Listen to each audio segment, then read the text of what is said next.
जब किसी चीज़ को प्रायोरिटी देते हो और वो चीज़ आपसे नहीं हो पाती, इमोशन को सामने ले आते हैं और ड्रॉप लेते जाते हैं। नीट की जर्नी है, वो पानी भरा गड्ढा, वो छलांग लगाता गया, वो मेरी मेहनत है।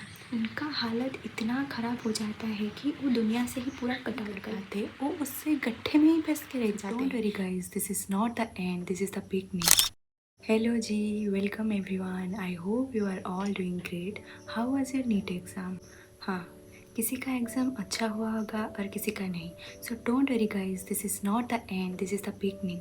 सबसे पहले मैं ये कहना चाहती हूँ कि इस वीडियो में मैं आपको डिमोटिवेट नहीं करूँगी, बस मैं अपनी एक्सपीरियंस से कुछ बातें बताऊँगी। अगर आपको ठीक लगे तो उसके बारे में आप ज़रूर सोचिएगा।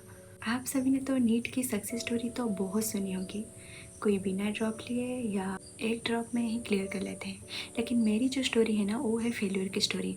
हाँ जी, मैं भी एक नीट एस्पिरेंट थी और मैं भी सोच रही थी मैं भी फ्यूचर में डॉक्टर बनूंगी, पर ये मेरे से नहीं हो सका, मतलब मैं नहीं कर पाई।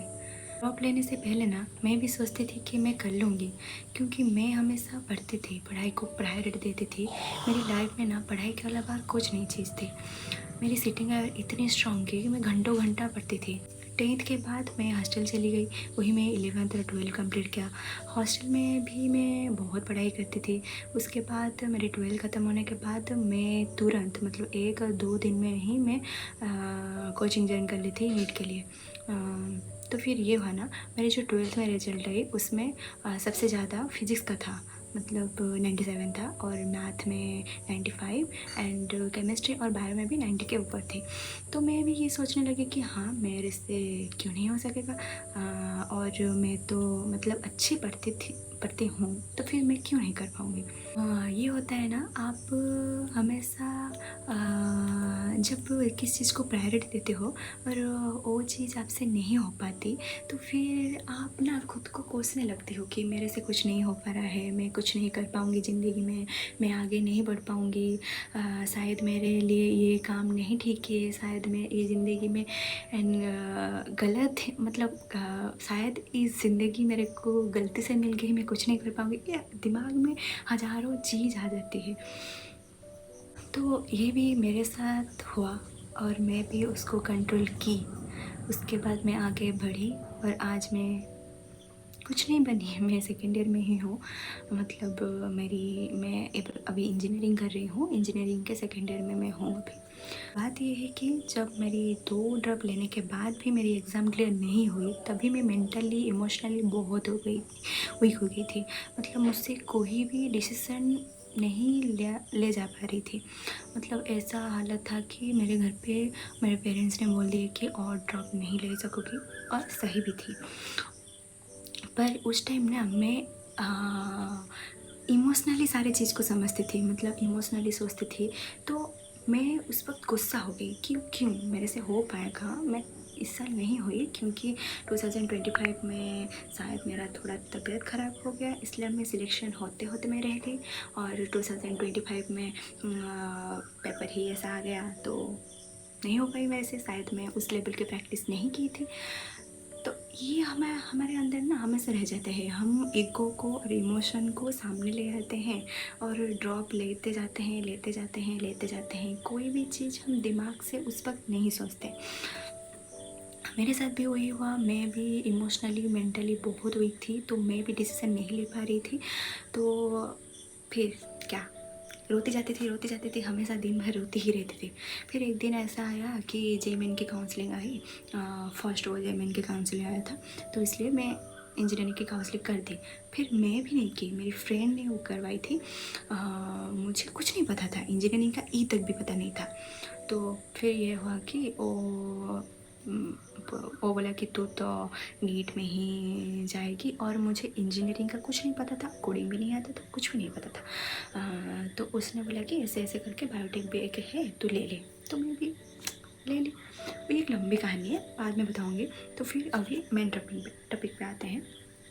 तो फिर क्या हुआ ना, मैं एडमिशन ले ली। असली खेल तो मैं क्लास जाने के बाद शुरू हुई। जब मैं क्लास गई ना, तो भाई वहाँ पे ना बायोटेक के चीज़ में फर्स्ट ईयर में आपको सारे सब्जेक्ट पढ़ाया जाता है, मतलब जो भी इंजीनियरिंग के सब्जेक्ट है सारे मतलब मैकेनिक्स से, इलेक्ट्रॉनिक्स से, सिविल, सब चीज़ आपको पढ़ाया जाएगा, इवन फिजिक्स केमिस्ट्री सब चीज़ें, बायो छोड़ के। तो फिर मैं हमेशा रोती थी, हमेशा, मतलब हर दिन ऐसा नहीं गया मेरा रोते रोते भाई दिमाग ख़राब हो जाती थी, मैं सो जाती थी फिर ऐसे ही। तो फिर मैं एक दिन ऐसे ही मतलब ये करते करते मैं हर दिन हर क्लास में सोचती थी क्यों आ गई भाई, मैं कहाँ आ गई।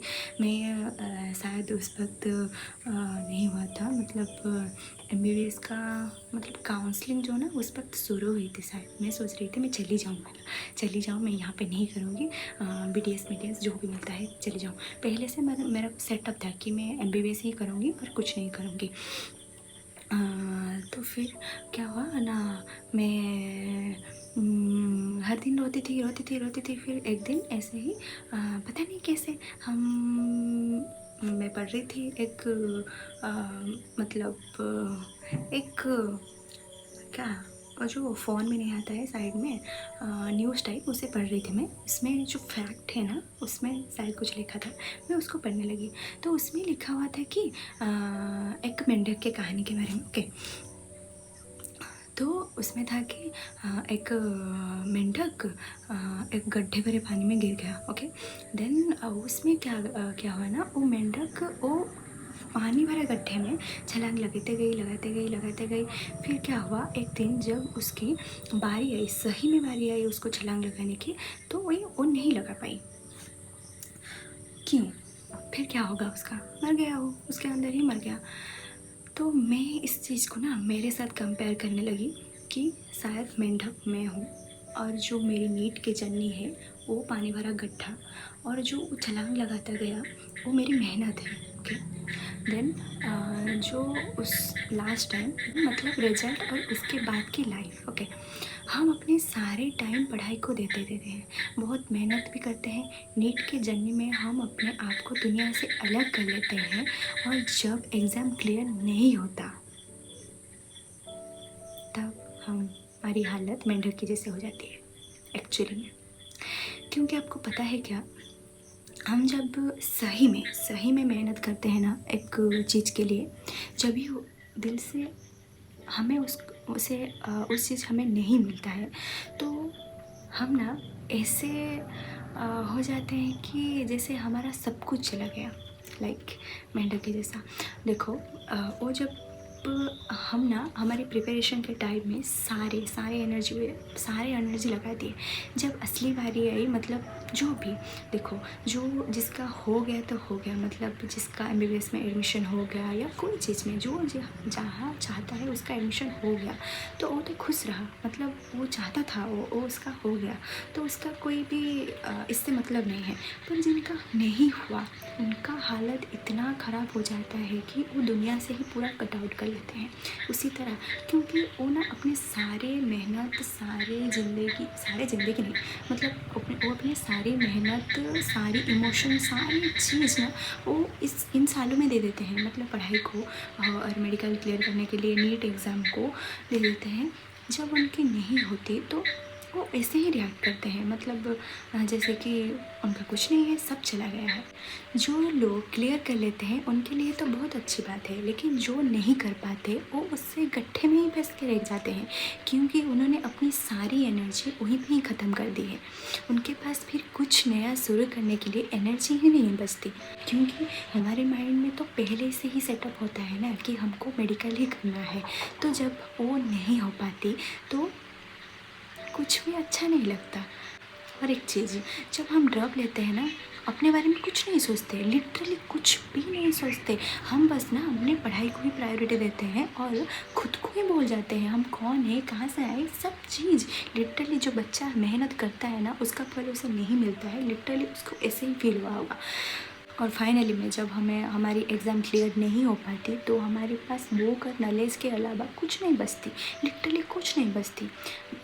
एक एग्ज़ाम्पल देती हूँ, मेरी एक फ्रेंड थी, वो बहुत अच्छी गाती थी और डांस भी बहुत मतलब अच्छी करती थी, लेकिन क्या हुआ, उसने वो ड्रॉप के दौरान प्रैक्टिस ही छोड़ दी। उसके बाद अभी जो उसको पूछती हूँ ना, वो नहीं कर पाती, मतलब वो बोलती है कि मेरी प्रैक्टिस ही चली गई है, मेरे पास अभी कुछ नहीं है करने के लिए।